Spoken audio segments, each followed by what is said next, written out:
When the Cozmic Collection was first announced back in July of 2018 for its Japanese debut, there was a 36-hour period where by pre-ordering it on Amazon, you would get one extra Darius game.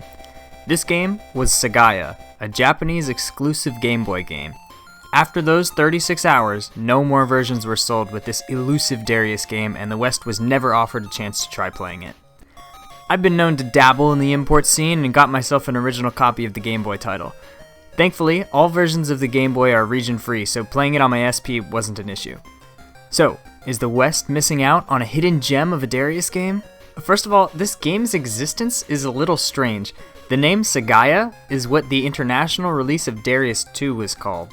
That being said, this is not a Game Boy port of Darius 2, and it was exclusively released in Japan, so why they went with the title Sagaia is beyond me. If you're familiar with Darius games, then you'll know they're most well known for their fish-themed enemies, multiplayer co-op, and choose-your-own-adventure style of gameplay where, upon completing a level, you're allowed to choose what stage you would like to go to next, giving them multiple endings and a chance for the player to discover what path they want to take to the end.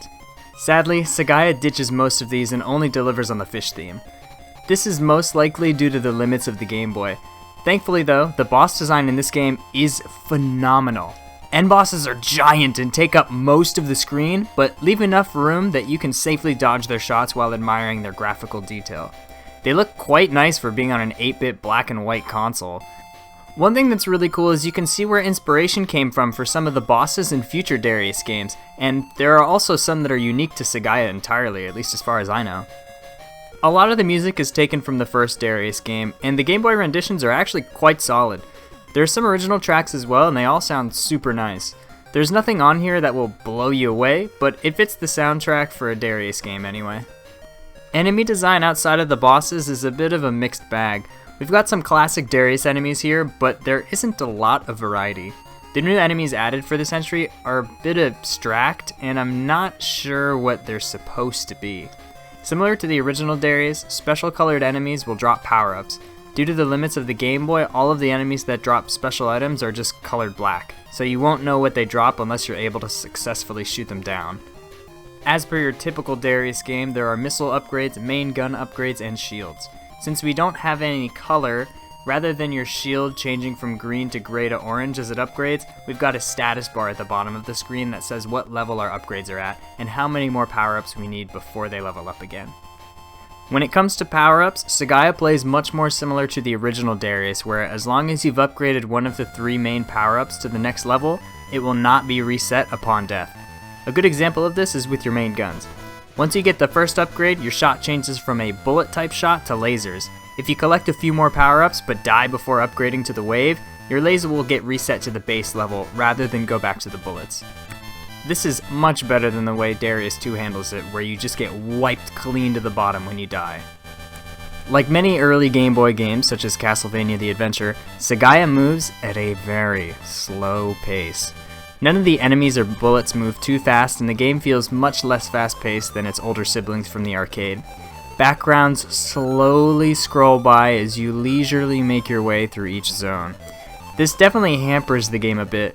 Compare Sagaia to a game like Solar Striker, also on the Game Boy. Solar Striker is a much more simple game than Sagaia is, but manages to have a faster pace to it. Having to restart a game of Solar Striker isn't too bad since the action is heavy throughout each level, but restarting Sagaia feels much more like a chore since you have to just wait for the screen to slowly scroll to the end of the zone. However, since the enemies are moving slowly as well, it at least feels balanced. There can be a lot of stuff going on at once, but it never feels like you're being hit with an unavoidable attack. Something that you didn't see very often back then was customizable controls. Instead of having to hold down both the A and B button to fire your missiles and main gun, you can make it so that one button will do both, a feature sorely lacking from many console ports of the first couple Darius games. So is the West missing out on Sagaia on Game Boy? In my opinion, no, not really. Unless you really like the first Darius game, Sagaia on Game Boy isn't going to impress anyone these days. The boss fights are easily the highlights of the game, but they don't really make up for it just being kind of boring. If it played a little faster or had multiple levels to select, then it might be more enjoyable, but don't feel too bad that we aren't getting this title in the Cozmic Collection. I'm Bofner, and thanks for watching. See ya!